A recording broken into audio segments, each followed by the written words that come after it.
নতুন নতুন তত্ত্ব ও আইডিয়া দিয়ে সংসদীয় গণতন্ত্রকে বাধাগ্রস্ত করা হচ্ছে বলে মন্তব্য করেছেন বিএনপির সিনিয়র নেতারা। তারা হুঁশিয়ারি দিয়ে বলেন, বিশৃঙ্খলা সৃষ্টি করে জাতীয় নির্বাচন পেছানোর পায় তারা সফল হবে না। গতানুগতিক পদ্ধতির বাইরে গিয়ে নতুন পদ্ধতিতে নির্বাচন হলে জনগণ বিভ্রান্ত হবে বলেও মনে করেন বিএনপির নীতি নির্ধারকরা। রাজধানীতে বিভিন্ন অনুষ্ঠানে যোগ দিয়ে এসব কথা বলেন তারা। আরও জানাচ্ছেন আব্দুল আহাদ। রাজধানীর নীলক্ষেতে বিএনপির প্রয়াত ভাইস চেয়ারম্যান আব্দুল মান্নানের পঞ্চম মৃত্যুবার্ষিকী উপলক্ষে এই স্মরণসভার আয়োজন করা হয়। সভায় বিএনপির স্থায়ী কমিটির সদস্য আমির খসরু মাহমুদ চৌধুরী বলেন, সংসদীয় গণতন্ত্রে যারা বিশ্বাস করে না তারাই নতুন নতুন তথ্য হাজির করছে।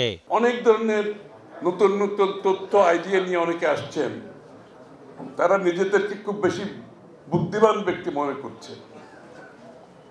অর্থাৎ তাদের মধ্যে সংসদীয় গণতন্ত্রের স্পিরিটেই বোঝার সুযোগ হয় না। তারা সংসদীয় গণতন্ত্রের উপর আবার নতুন নতুন কমিটি করে তারা সংসদ এবং সরকারকে নিয়ন্ত্রণ করার চেষ্টা করছে।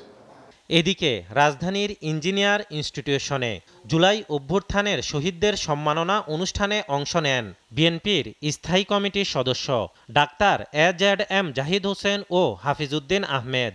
এই সময় তারা বলেন, পৃথিবীর কোথাও অনির্বাচিত সদস্যরা সংবিধান পরিবর্তন করতে পারে না। কোন অবস্থাতেই বিশৃঙ্খলা দিয়ে আগামী জাতীয় নির্বাচনকে পিছিয়ে দেওয়ার ষড়যন্ত্র যারা করছেন তারা কামিয়াবি হবেন না। কামিয়াবি হবে আপনারা। ইতিহাসে কোথাও নাই অনির্বাচিত ব্যক্তিরা সংবিধান সংশোধন করে, এখানে সেটাই প্রস্তাব দেওয়া হয়েছে। জনগণের সম্মতি ছাড়া, পার্লামেন্টের সম্মতি ছাড়া কিভাবে সংবিধান সংশোধন করতে চায়? যে সংবিধান আমরা রক্ত দিয়ে 72 সালে প্রতিষ্ঠা করেছি সেটাকে তারা ছুড়ে ফেলে দিতে চায়।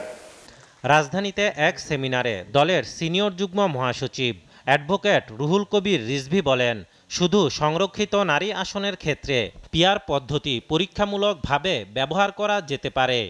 বর্তমানে যে পদ্ধতিটা আমরা চালিয়ে এসেছি বা চলে এসেছে, হঠাৎ করে এর যদি কোনো ব্যত্যয় হয়, কোনো ব্যতিক্রম হয়, তাহলে একটা তালগোল পাকবার যথেষ্ট সুযোগ রয়েছে।